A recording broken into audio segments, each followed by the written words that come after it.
to Durbar Hall. Please welcome John Elliott and Salil Tripathi. We will hopefully be joined by Javier Moro in a moment for their session, Toxic Legacy, the Bhopal Gas Tragedy. We're on. Can you all hear me? Yeah, great. Good afternoon, everyone. Good evening.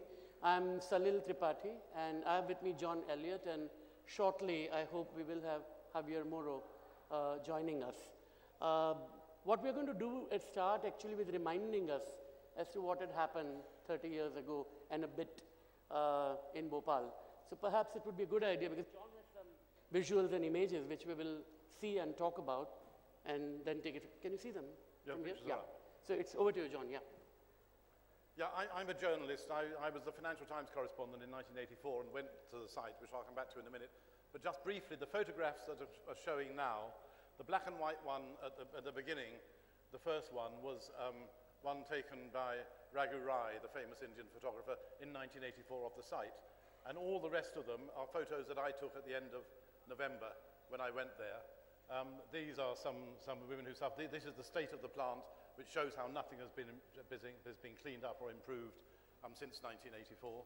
And there's a series of photographs. They're all of, there's an early one which we've just passed, which shows a child who is seriously deformed. And we'll be coming back to that sort of subject. But I thought these photos, which I had in my computer, would be useful for people to look at as we're discussing. This is the site, which shows how people are just coming in and gathering firewood and other stuff. And that shows one of the rusting parts of the plant. Nothing has been cleaned up, absolutely nothing. And there's a guy doing a poster on the wall outside, and there's a statue, a memorial statue, which comes up as well. Okay. So should I just start?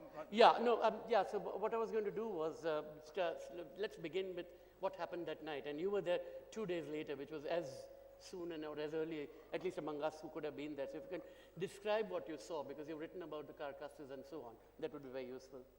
As I said, I was the Financial Times correspondent in Delhi, and it was the middle of an election campaign, and I'd gone to Bihar to research the impact of caste on Indian politics. And I woke up on the morning of the 3rd, or the morning of the 2nd, which I get the date muddled, the morning after it happened, and there was this story in the newspaper which said gas blast in Bhopal, about 200 dead, and I thought, oh, another dreadful Indian disaster, but not one that I will be reporting. So I went off to report caste for the rest of the day, and by the time I got back to my hotel in the evening, the phone lines had been ringing as much as they could in those days from London. And I then got to the site via Delhi, because you couldn't fly direct, and I was there 2 days after it happened. The dead animals were still lying bloated on the streets.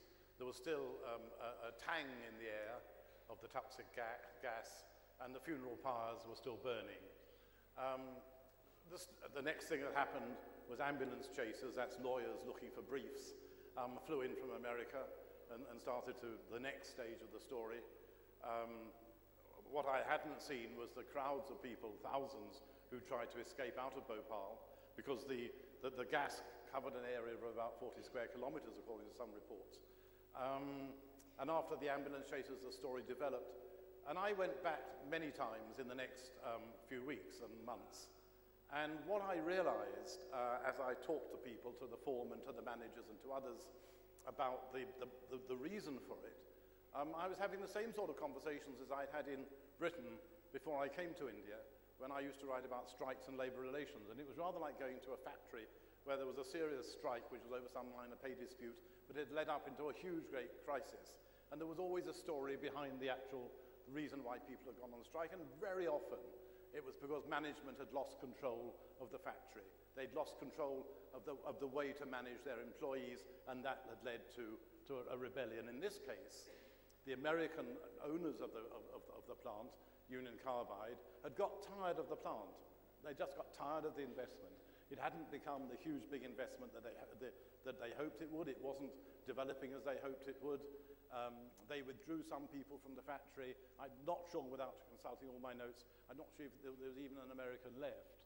And when that happens, the management in a company senses that their bosses, whether they're in the same country or abroad, are no longer interested. And when that happens, the authority of management down through a factory or a plant like this is lessened, and gradually it eats into how the place is run. And in this case, it ate into the maintenance. And the maintenance was just not done properly. Things were not checked.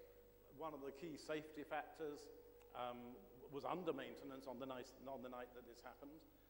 And it was just a factory which Union Carbide had lost interest in. The management had lost enthusiasm. The local management weren't managing. The operatives who were supposed to be doing the work weren't doing it properly. It was a sad case of bad management. So just to build on the two questions. One is that some of us here might be familiar with the name of an Indian journalist called Rajkumar Keswani, who wrote for a newspaper in Bhopal at that time. And he was consistently writing about the plant and indeed pointing out some of these problems, that the plant is in disrepair, it is not being maintained properly, and someone needs to look at it. And people used to, in the company, said, oh, he's just, you know, he's crying wolf and should not be taken seriously. And in the end, he was proved right. And so what I wanted to know was that in Delhi, you were in Delhi at that time, was there any conversation about the plant? Secondly, just so that people know the context, I thought I'll add two facts that may help here, is that the plant was making a fertilizer called Sevin, S-E-V-I-N, and that fertilizer was to be used for Indian Green Revolution so that, you know, the pests are killed and the output increases. What had happened was that the way the fertilizer has to be used required fields of very large scale, typically for an American scale, and Indian small holdings are much smaller. And also Indian psychology of the farmer is different, of using different kind.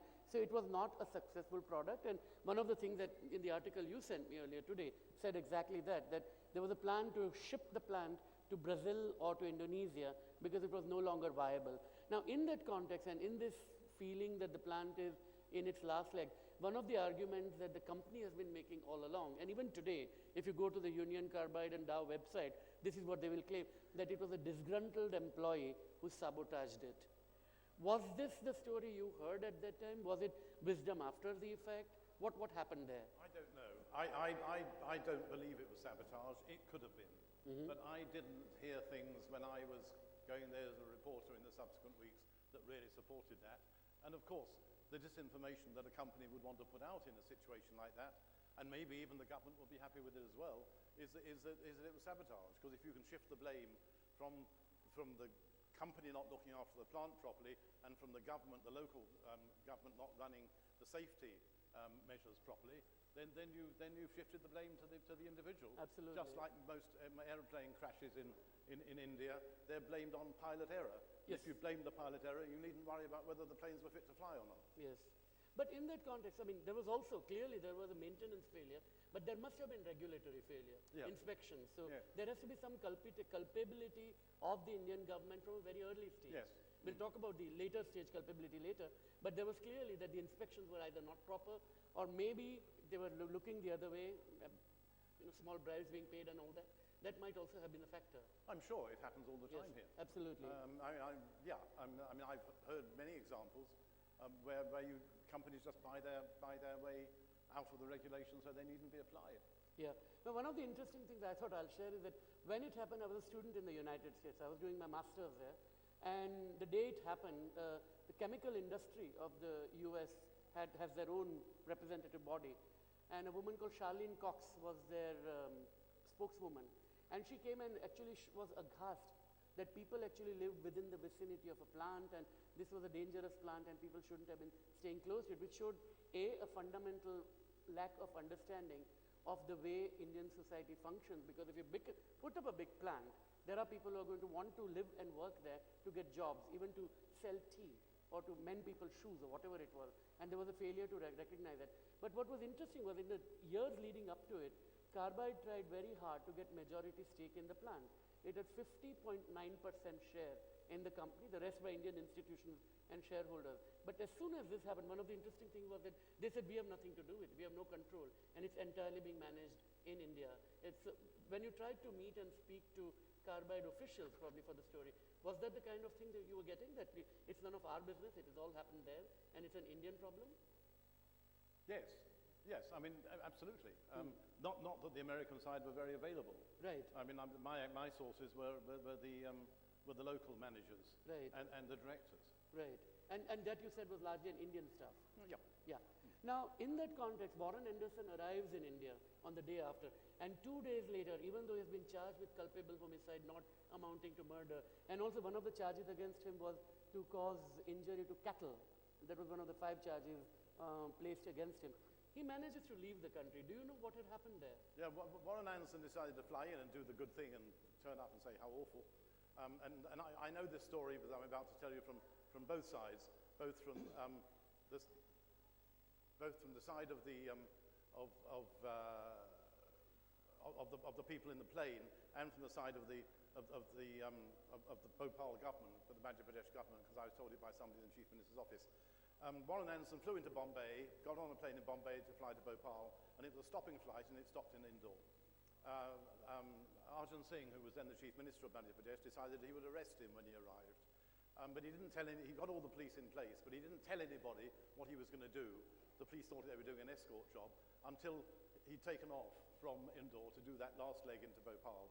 And as the plane arrived, and I heard this from somebody sitting next to Warren Anderson on the flight, they looked out of the window, and Warren Anderson said, "How nice, they've sent a welcoming party for us." And the welcoming party turned out to be the police, because by this time the Chief Minister had told everybody what was about to happen. They were put under house arrest and taken to the Union Carbide rest house, which is up on the hill looking out over the lake. And we, the foreign press, all rushed up there and stood outside the front gate waiting for him to come out. And like all the ace reporters, we were really top world's ace reporters, we missed him. He went out of the back gate. He went out of the back gate, was put on a plane and flown back to Delhi, and was then flown out back to America. And I assumed that that was a deal, and I've read quite a lot about this, as I'm sure you have, and I don't blame them for making the deal, frankly. It was a deal between Arjun Singh, who'd done what he wanted, he'd put him under arrest, what Rajiv Gandhi or whoever in Delhi wanted him. Rajiv Gandhi was the Prime Minister. Yes, he was the Prime Minister, but he was waiting for the general election to confirm him. Yes. He'd inherited from Indira. Yes. Indira Gandhi had been assassinated a month earlier, and we were heading up to an election over Christmas. And then they let him go and flew back to America. And he never came back. And he never came back. And Indians did try to get him, but he died sometime last year. He died sometime last year, having been hounded and pursued. One can almost feel sorry for him, because although he should, as the chairman of the company, have run it better and shouldn't have let this develop, but the Union Carbide should have taken responsibility, and they should have, leave him out of it. He's a great newspaper story because it's simple. Warren Anderson escaped. But the real problem was that the company did not take proper responsibility for what had happened. You mentioned the lawyers who had come, and they are called ambulance chaser, but I was reading this paper by a professor in the United States, Shruti Rajgopalan, and she says that actually sometimes when you have ambulance chasing lawyers, they are better able to represent the interests of the victims than the state could have. Her argument is that the state had a perverse incentive in reaching a settlement to distribute it, to take on that patronizing role, as against a lawyer who would fight for the rights of the victim. Yes. Now that did not happen. When the case goes to the US, India gets Nani Palkhewala to write a brief, which actually argues that the case should be heard in India. And when Justice Keenan is hearing the case, again India says, no, it has to be heard in India. Was that a strategic mistake on Indian part? And I'll put my cards on the table here, because I work with the Human Rights Foundation as well, which tries very hard to have corporate legal accountability to be encoded and entrusted to make sure that when such things happen, there is legal remedy. And it doesn't happen. Shell does something in Nigeria, nothing happens there. BP does something in Colombia or Indonesia, nothing happens, victims suffer. And Rana Plaza in Bangladesh, there are stories and stories and stories like that. So it's a very interesting gap in the area of multinational corporations and international and national laws. But look at the way that Obama pursued BP. That's right, yeah. Over the oil spill. Absolutely. Absolutely. And is not prepared to $20 billion as a down payment for settlement. Yes, there was a huge BP oil spill, and Obama crucified the British managing director, chief executive. Yeah. And if you remember, although BP is called BP, Obama always referred to the company as British Petroleum every time to remind people in the US that it is a British company, although BP has actually taken over Arco, which is an American company, and technically it's neither British nor American, as these things. But that's an aside. So I mean, it was clearly a case. So was India right in taking the case back to India? Was that the better forum to fight the case? Or was it better to have tried it in the US and got a very solid judgment and a lot of... They should obviously pursued it in the US. Yeah. But, I mean, real politic, sadly, yeah. And I'm doing devil's advocate here, I'm in no way endorsing this, is that Bhopal is not a big issue for the Indian government in relation to its dealings with America. These sorts of issues aren't. I mean, something I quite often write about is tiger conservation.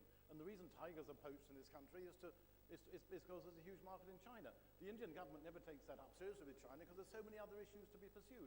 Similarly here, the Bhopal story as far as the government is concerned, and we can come back to everybody being in denial maybe in a moment, is the investment embarrassment for over American companies who they want to come in and invest in India. Absolutely. That's the and priority. The nuclear liability is a case related to the Yeah, whole so debate about nuclear liability. The government's liability. priority will be, let's deal with this as quickly and as quietly as possible so that we don't disrupt our commercial relations with investment relations with America.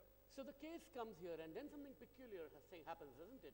That you have on one hand the Indian government telling foreign lawyers that you have no right to practice, we can handle the case, and then it tells the victims that, look, we are your sarkar maibab, to use a better word, patrons, and we will look after your interests, and we will make sure that you get a good settlement. And they arrive at a settlement of $470 million. And not only that, Union Carbide then insists on getting on Supreme Court to approve that settlement. Yes. That was unusual. I mean, these kind of things haven't happened. Did you follow through that story as well, and did you write about that? Not at that stage. No, not Okay. at that stage so much. Yeah. But that was one of the remarkable aspects of it, that not only were people denied the right to sue, but the state took over that role, and after that they, in the interest of expediency, in a sense you could argue that the Indian government felt that if the case had gone on and on and on for a long time, people would have never seen justice. But as we will hear about it shortly, and because John has been going there regularly, they still haven't got what they deserve in terms of compensation. So there has always been that problem about it.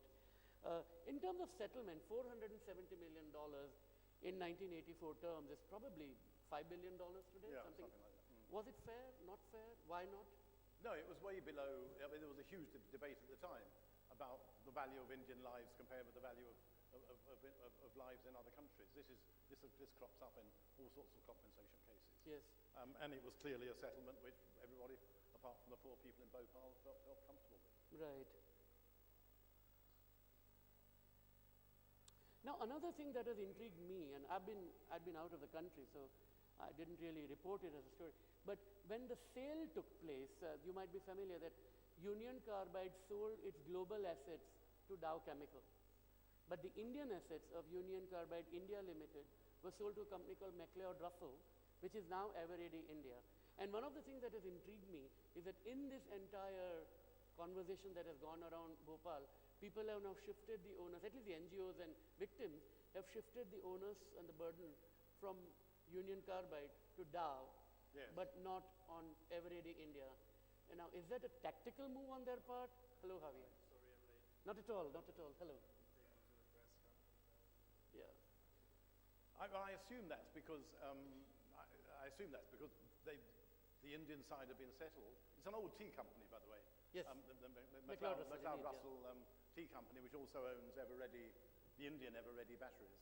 That they might do better in America, but they haven't done better at all. Right. I'll give you a minute to get, and then I'll come to you. Yeah. Yeah. We've talked about what happened, and Javier has written a book about Bhopal about 12 years ago, was it? It was published in 2001. 2001, so around 13 years, 14 years ago. We have spoken about what happened. Yes. We have spoken about what we saw on the day, 2 days later, and we have also talked about the situation since and how the case was brought from the US into India and what the consequences have been. So if you want to talk us through about your findings at the early stages up to now, because then we'll be both answerable. Yeah.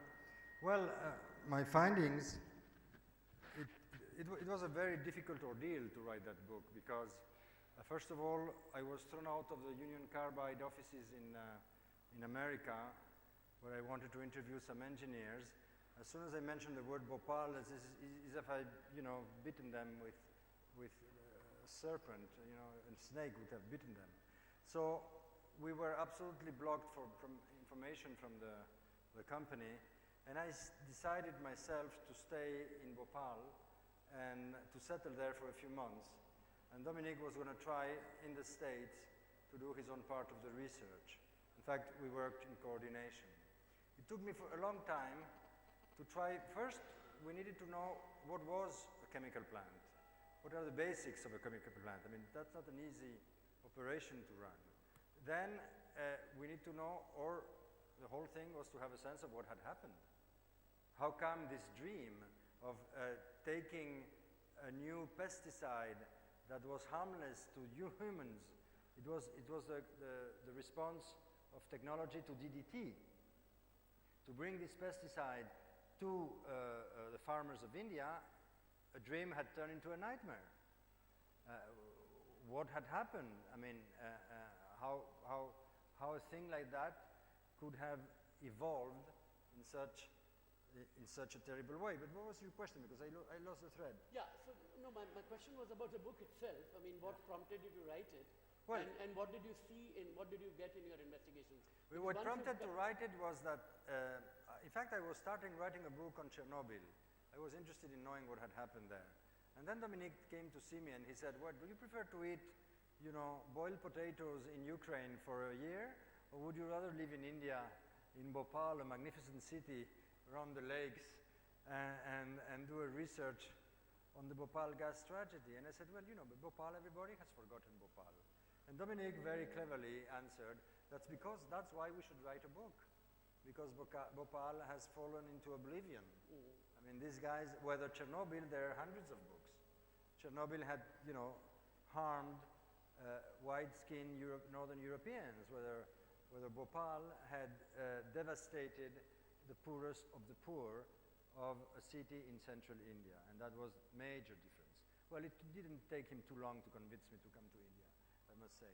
And then I stayed that's what I wanted to say before, yeah.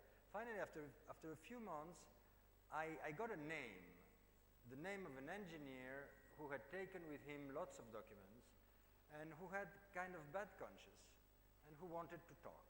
His name was Umesh Nanda, and he was a Wipro head of a soap factory in a village in Maharashtra. That took me 3 months to find out. So there I went, I took my train, then my car, then another train, then another car, then another car. Finally, ultimately I got into that village, which was a soap factory and then a village. And I see this gentleman, tall, very classy, Indian engineer called Mr. Umesh Nanda, who receives me and he says, "There's 18 years I'm waiting for your visit, Mr. Moro." Like, saying it was about time that somebody would, be curious enough to investigate in a serious way.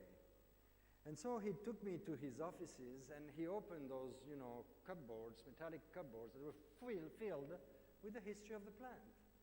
But the history, in a way, I could not really understand, because these were books of, the thermic unit, from how it had to be run, the shifts, the name of the shifts, who was there, the ingredients, the arrival of the raw material from another plant. It was really technical data. So what we had to do was to translate this technical data into something, normal, mortal human beings could understand. And that was a long job. But thanks to Umesh Nanda, I got the first opening, and I could, pull the string to ultimately find out what had happened. It was a very, very long research, and it was an even longer writing. You said it took you 4 years to write it. Yeah, but we were two. Okay. And then another question arose. It's like how you make palatable a story that ends in such a tragic way. You know, in the West, we're used to dramas that affect, you know, countries all over the world. Somebody, you know, suddenly there are 40,000 dead in an earthquake in Sumatra, and who cares? It won't stop anybody from eating while they're watching that on TV. So why would they care about Bhopal victims? So the whole thing was to try to get and to make that story, which is already difficult to understand, palatable to a wide audience, and to be able to steer interest that would translate into money that would revert to them. And ultimately, that's what we got. That's what we did, you know. So when you look back, now to come back to the present time, if you were to assign blame, and I don't want to say 50% here, 30% there or something, but clearly there's Union Carbide Corporation, Union Carbide India, and Indian government. Is there one entity that you think deserves more blame than others? And if so, what are the next steps for that? Because we still have probably thousands of people, or then maybe tens of thousands if you include the next generation, who are waiting for some justice. I don't know if John will agree with me, but I think the way this thing was handled had to be very political. Because, in fact, that factory was owned 59-49% by UCIL, which was the Union Carbide Indian branch, and the government of India. So they were both responsible. But both wanted to get the responsibility off their shoulders also. So Rajiv Gandhi at that time was there, and Rajiv Gandhi was promoting, you know, the opening of the economy and promoting foreign investment to come into India. So for him, that was like, you know, a big stone in the shoe. Suddenly this thing happens, and it was against the policies he wanted to implement. And very recently, there's been unclassified documents, and among these unclassified documents, there was a letter of Henry Kissinger to Rajiv Gandhi asking him to be easy on Union Carbide. In fact, they had both responsible for the accident had to reach an agreement, you know, very quickly that would pacify the whole thing. And that's what they did. They reached an agreement with a sum of money that was way lower than what could have been permissible. It was a shame. And they did that because the victims, because one reason, because that night, the night of the 2 to 3rd of December 1984, the wind, instead of being an easterly wind, was a westerly wind and went into all the shanty towns and the poorest part of town. So the victims were the poorest of the poor. People who are judged even today, and not only in India, dispensable people. And because of that, these people didn't have the right neither to justice nor to minimum health care, you know. The issue that was raised there was that, well, these people, you know, they're the lowest of the low. We're going to give them peanuts, and that's going to be it. It can be it. You know, even the victims of the war, I mean, they had that Nuremberg. You know, you're allowed to justice when you see your family dying. You're allowed to some justice, but suddenly you lose your health and you don't even know why. There was one of the victims I interviewed, and I interviewed hundreds of victims who broke, you know, in tears, you know. Say, at least they could have said, you know, I'm sorry. They didn't even, you know, ask for a minimum of forgiveness. And that's an important point, because this, I'm sorry, this recognition of the harm done could never, ever be made, and was never made, by the company for judicial reasons. To admit, for example, to help define the poisonous syndrome of the Bhopal toxicity, the methyl isocyanate gas, and all the gases that went out, because it was a chain. Usually, in a normal accident, they would immediately have defined what they call the syndrome of that poisoning, the syndrome of Bhopal. As they did in Spain, there was a huge poisoning, mass poisoning by oil that was, you know, toxic, and immediately they defined what they call the syndrome of the toxic oil, and once you define that syndrome medically, you can start applying for medication, antidotes, and all that stuff. Now, Union Carbide always denied that, always was reluctant to give scientific information Data, that's because giving it meant automatically judicial responsibility. So they couldn't do it. Yeah. So these guys were not only the poorest of the poor, not only were they hit in a barbaric way, but the situation had locked in a position where they would be the victims, they still are the victims 30 years after. I mean, this is a shame on the skin of humanity, Bhopal.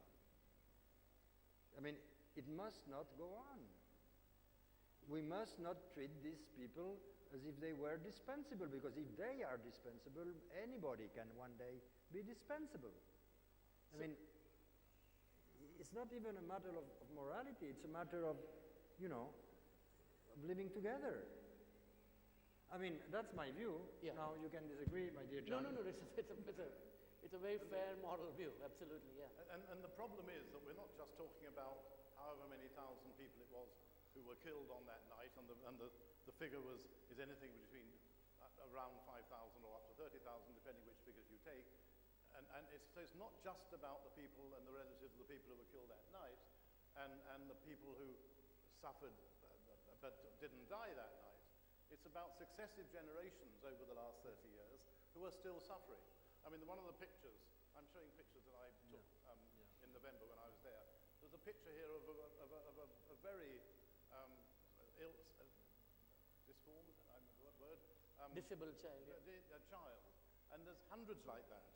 There's stories of children with autism, behavioral problems, sensory disorders, development delays, speech impediments, grown-ups, adults with lung cancer, respiratory problems, pregnancy problems. I mean, you can see them, and this is 30 years later.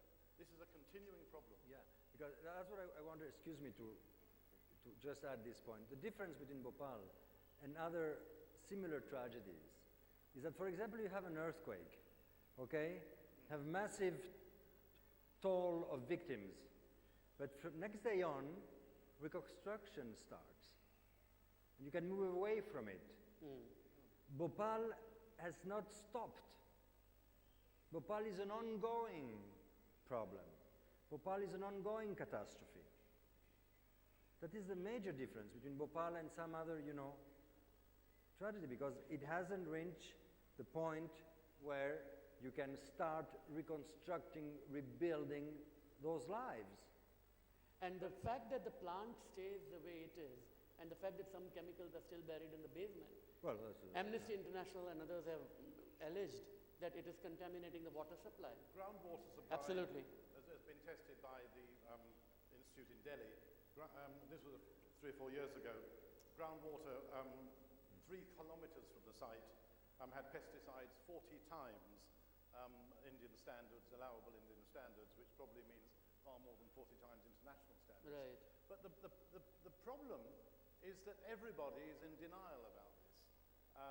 The central government's in denial, the state government's in denial, and even, and I explored this when I was there in November, even the population of Bhopal is in denial. The middle class of Bhopal, who you might think would be shocked and would want it sorted out, don't seem to be worried about this pillar of disaster, which every time they drive down that road or drive down a highway goes alongside it, they see it. It's a ghostly sight, yeah. But they don't care. They're living their lives. They don't see it as they drive past. You remember when there was a chief minister who wanted to turn that into a theme park? That's right. Well, there are various debates on that, and they've had architects in to try and turn it into some sort of memorial, and that hasn't been. Yeah, because the victims are saying that the government has no right to build it because the government is culpable. And there's also an argument about how much toxic waste there is. There have been tenders to shift 340 tons of toxic waste, and that's what the government admits needs to be moved, but 30 years later it's not been moved, though there have been tenders for it. It's very expensive. I must say, it's extremely expensive to remove To all shift the it, dirt. yes. It is extremely expensive, and also the way they have, you know, put pressure on Dow Chemical to remove it might not have been also very diplomatically done, you know, because suddenly if they had done it, it would have been huge, such an amount of money that would have been needed, that maybe a step-by-step approach would have been more. It hasn't changed. You and I walked round it. After yeah. Dominic and Lapierre, your book came out, we walked round. It hasn't changed since then. I walked round it. Still the same. I walked round it at the end of November. It hasn't changed, except they have now locked one or two of the put up new doors and locked one or two of the go-downs, which has got the worst rubbish inside. But apart from that, there's no difference from when we walked round it, except everything is rusted more. And bringing it to contemporary times today, because President Obama is arriving day after tomorrow, and one of the big pushes that India wants is for closer business ties with the United States. And we also have a government now in power, it's a center in New Delhi, which does believe in making regulations lax and light, business friendly. Environmental laws, those of us who follow the laws in India would know that are being relaxed further, so that there are fewer inspections and fewer bureaucratic norms for companies to follow. And of course, there hasn't been another Bhopal. That's been one of the, you know, that Bhopal had happened, but there hasn't been anything like that. But some of us will remember that in Delhi in 1985, there was a Shriram fertilizer plant where there was a leak too. So it's just that these things can indeed happen. So how do you see it? Because on one hand, we have some economists and business people here at this JLF talking about the need for further investment and a time for India to move forward, but at the same time, there is this toxic legacy, and NGOs demanding quite rightly for the victims, for something, so for the regulatory mechanism actually to be strong. How should India negotiate? I think it's a test for which Narendra Modi should be able to solve. He's been elected to tackle the problems of India which have not been tackled in the last 10 or 20 or 30 years, depending on what time scale you look at it. He's been elected to sort out things that bureaucrats and ministers haven't sorted out. There's not much sign of anything happening. Something could be happening, because there was some of the NGOs from Bhopal went to Delhi and had a fast at the hunger fast at the Jantar Mantar. at Jantar Mantar, which is the big demonstration area in Delhi. And then they did go and see Anand Kumar, who's the minister, I think, for chemicals, the minister responsible anyway for this area of industry.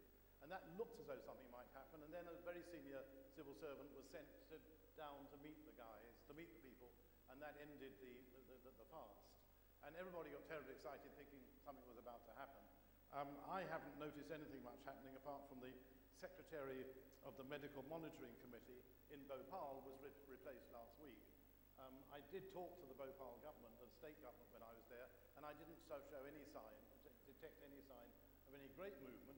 Yet the BJP is in power in Madhya Pradesh, and the BJP is in power at the centre, so it should be possible for the two governments to work together. But hang on just a moment. But the Chief Minister of Madhya Pradesh is not in the same BJP camp as the Prime Minister, so they probably won't get on and won't solve it. Yeah, but I would say that's also in other parts of the world. What's at stake here is, you know, big corporation accountability.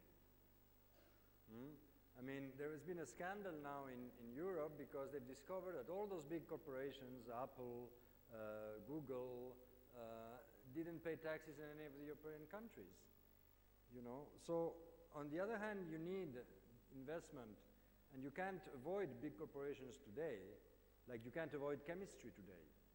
I mean, unless you don't want your hair washed every day and things like that. I mean, we live with chemicals. That's a fact of life. I mean, it's very good to be very ecological, and of course, it's very, if you can do it, you should. But nonetheless, you hit chemicals everywhere. I mean, this piece of fabric is chemical.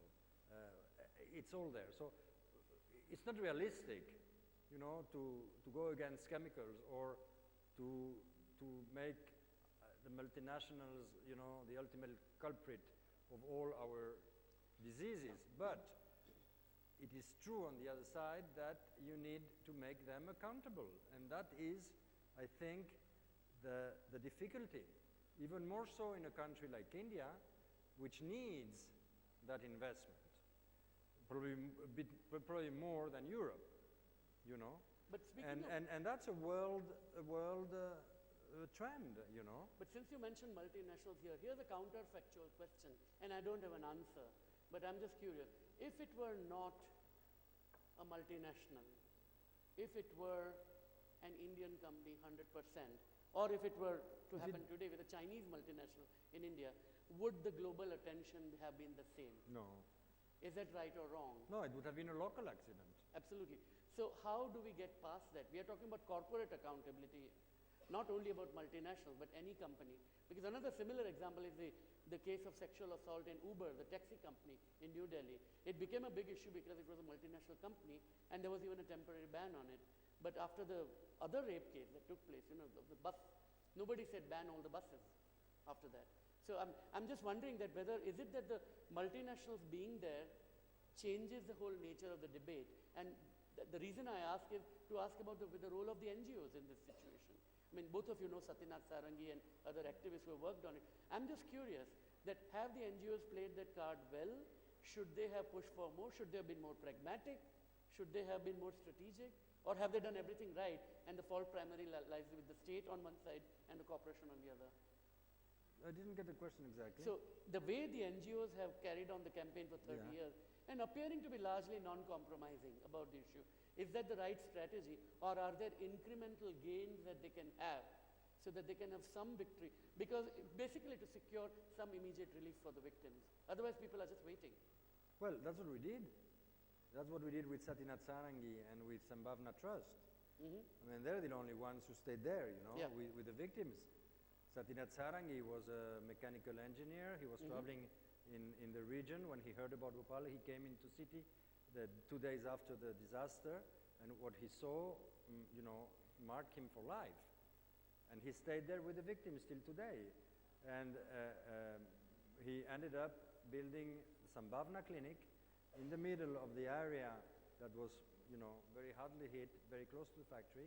And it's the only institution practically that gives some solace and some care to the victims. It's free, of course, for the victims. And they're trying, since they don't have that antidote, they're trying through traditional medicine, through yoga.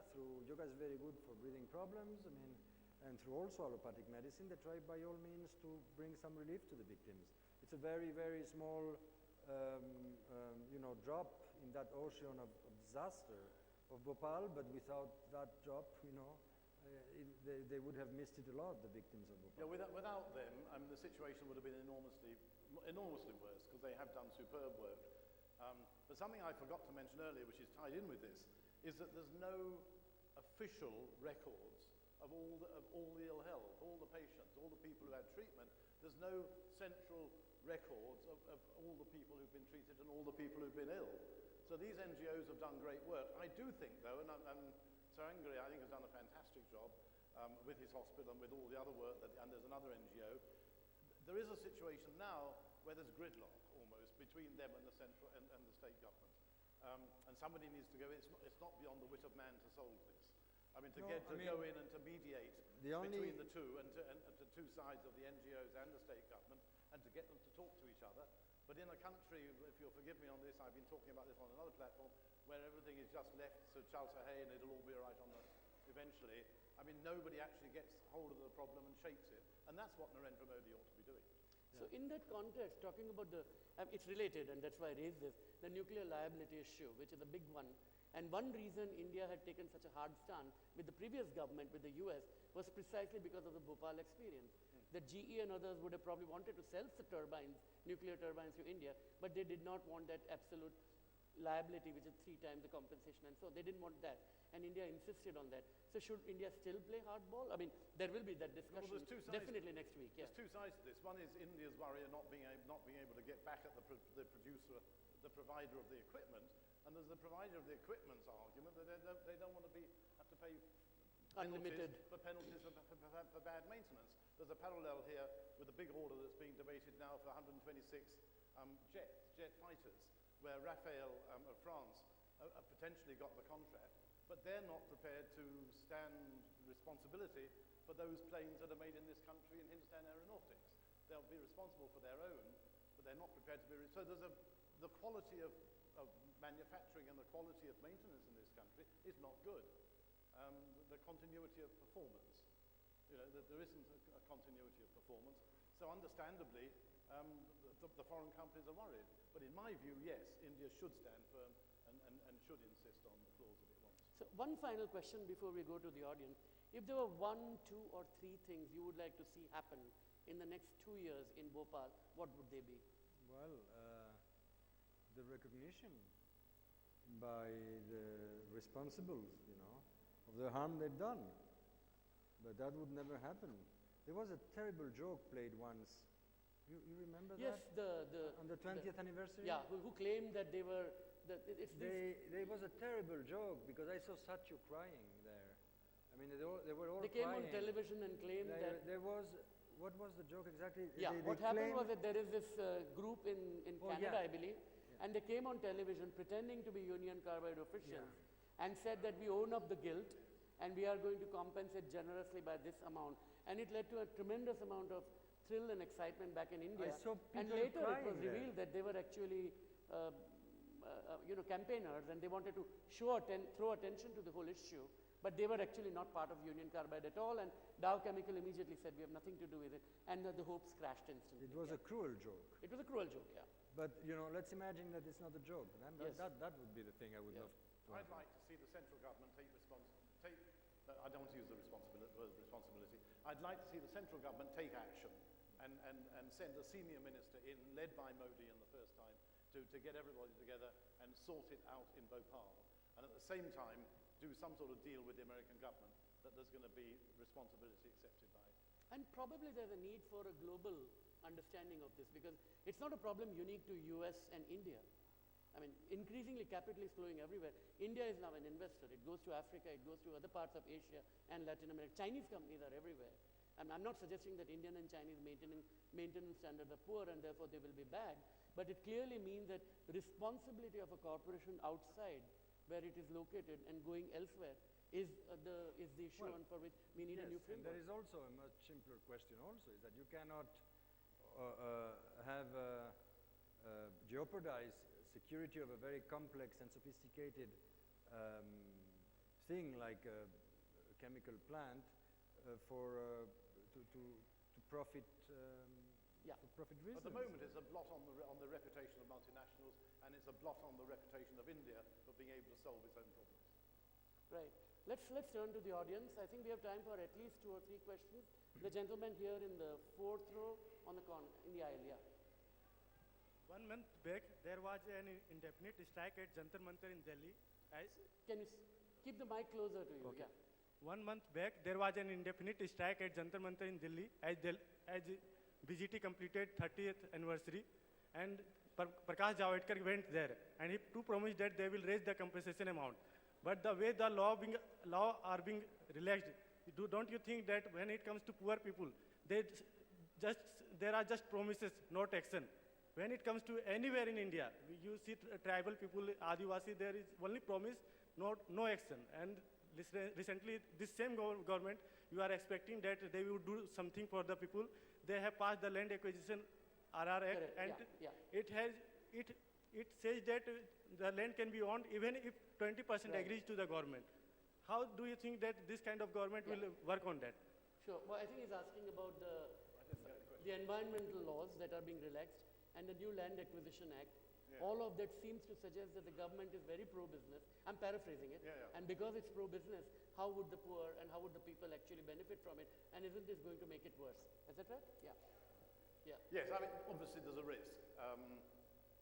Somehow a middle road has to be found on the environment. I mean, in order to get growth in this country, some forests have to be cut, some rivers have to be used for hydropower, some mountains have to be used for mining. It's a matter of how that's done, to have regulations which control those things and which are then applied without corruption and without fiddling and without being ignored. Parallel to that, you need the regulations on safety to be controlled. I've been asked this question before, and I'm not aware of any direct link between the relaxation of the environmental regulations for development and the impact that would have. There's a hand here. I'll come back to you if we have time, yeah. The lady there, then the lady here, and then there's a hand at the back. Yeah, yours, yeah. Please.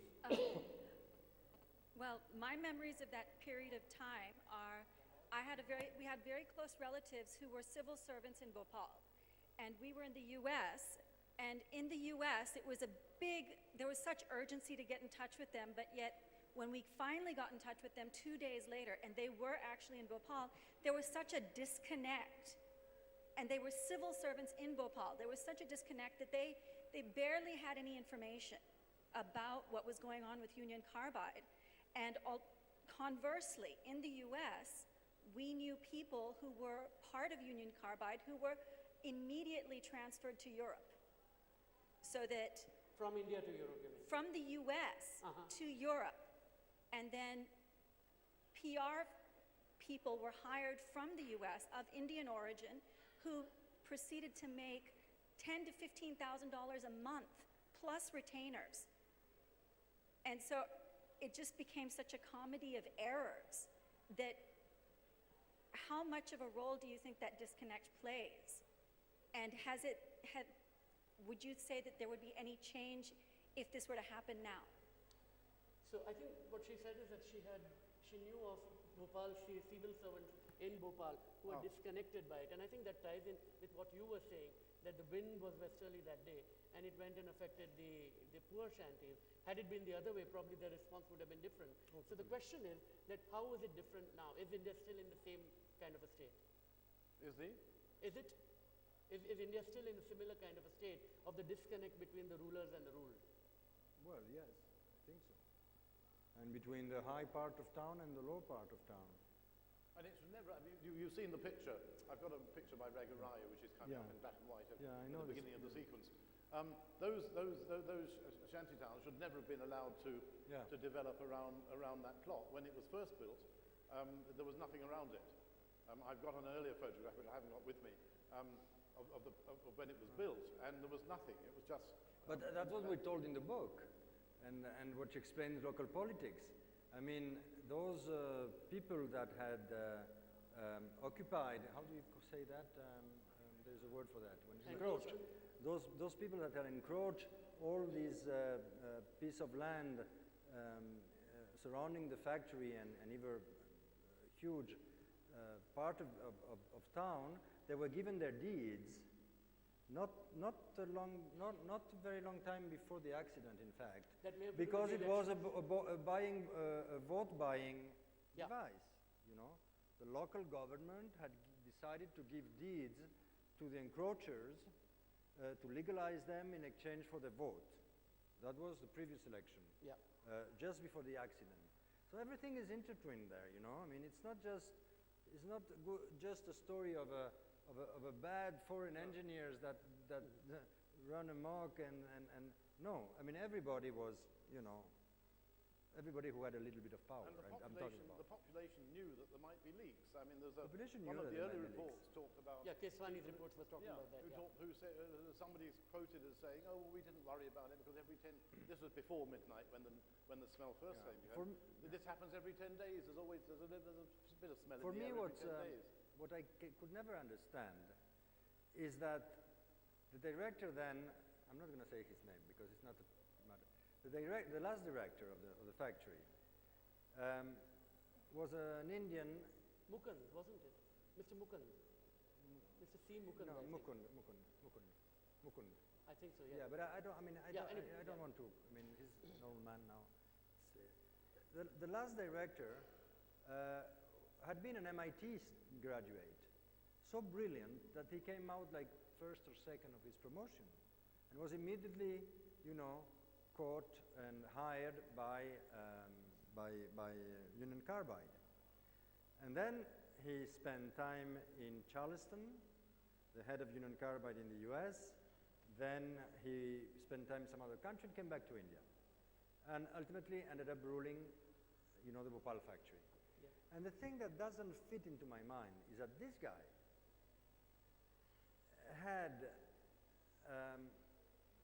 forgotten or had not done what he knew had to be done, because he knew, you know, there was a manual, an instructions, like an instructions book, you know, that where you had to be extremely precise in all the operations in order to run that factory. One of the things that the manual said was that you don't leave, I don't know if it was 24 tons of methyl isocyanate in a tank still. You just don't do that ever. So how come this guy, who had been such a fabulous engineer with such a fabulous career, ends up allowing that? That is what really makes me think. And I think there is probably part of an answer to that. It has to do with cultural reasons. This engineer in America would never have allowed this to happen. He would have gone to his superior and he would have challenged him. And he would have said, no, this is against the rule. And this, I don't want to be responsible for anything. We don't do that. Now, this same guy in India, in a culture where you don't challenge your superior, where the guys from UCIL have asked him especially to go on a cost-cutting drive, and like, you know, you're one of us, so you please do what we need you to do. He became, you know, a mellow and ultimately an unprofessional engineer, and it was the same guy. Right. Just one last thing. So that is part of the answer I found. And one of the problems, I think we're going to finish in a moment, one of the problems is that although there has been new legislation passed since the disaster, that legislation is not being applied properly. And a book by the Centre for Science and Environment, which has done an extremely good report on all this and brings it up to date. I don't think it's in the bookshop here. Maybe it would have been if the turtle people were still, Full Circle was still doing the bookshop, but they're not.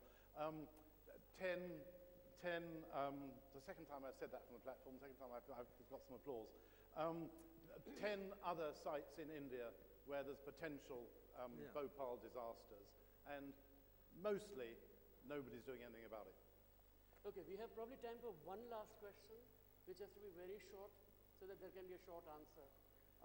I think there was a hand in the middle. Yeah, yeah, that's right. Yeah. My question is, why has Bhopal not moved on? Like, I mean, it's not the first tragedy. It's not the only place to be hit by a tragedy. So there are people who have moved on from tragedies. So why is Bhopal, even after 30 years after such a disaster, is it only because the central government and Union Carbide have not taken the responsibility? Or do you think there could be another reason? Can you hear it? What is the question? Yeah, why have we not moved on? It's been 30 years. Is it largely the central government or the Union Carbide Corporation? Why is it in a state of standstill? Because it hit the poorest of the poor. And these guys have nobody to defend them. You know, the interest of the multinationals and the business global interest of India in collusion with the interest of the government, this is too big of an obstacle for these guys who have nothing, not even their health. And a legal settlement will set precedents internationally for disaster payments, which nobody wants to face up to. And the Indian government successor of all Indian governments, try to avoid difficult issues that they can avoid.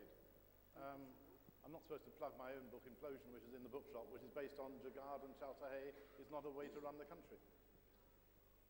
We have to stop this, unfortunately, but both John and Javier are around, and do talk to them later about it. All one can say is that there is always a gap when it is the victims on one side, the corporation and the state on the other, and there needs to be an effective remedy. Those gaps exist, and fitting them is a challenge of our time. Well, I think we should stop and where the victims are the poorest. Yes. We'd like to thank our festival sponsors, The Entertainment and Rajniganda, and please join me in thanking our speakers again, Javier Moro, John Elliott, and Salil Tripathi.